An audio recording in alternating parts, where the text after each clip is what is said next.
सैफ अली खान की इस हरकत से ऐसा लग रहा है कि वो अपनी आने वाली फिल्म एजेंट विनोद के किरदार को बहुत संजीदगी से ले रहे हैं। Welcome to Morocco.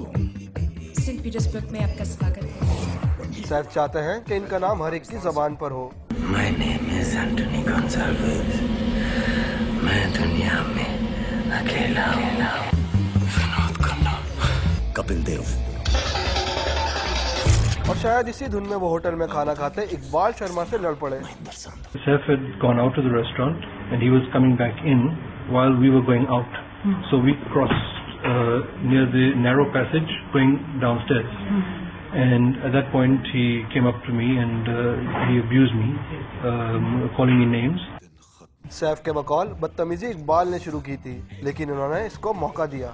मैंने तो तने मौका दिया था, मैंने तो तने मौका दिया था, मैंने तो तने मौका दिया था। इकबाल की शिकायत पर कोलाबा थाने में लड़ाई झगड़े और फसाद करने के इल्जामात के तहत मुकदमा दर्ज हो गया और इनको हिरासत में ले लिया गया और फिर जमानत पर रिहा भी कर दिया गया। अगर सैफ चाहते हैं कि उनके फैंस उनकी इज्जत करें तो उनको थोड़ा ठंडा रहना पड़ेगा। एक ठंडा बियर चाहिए। और कुछ? आप जूस लेंगे?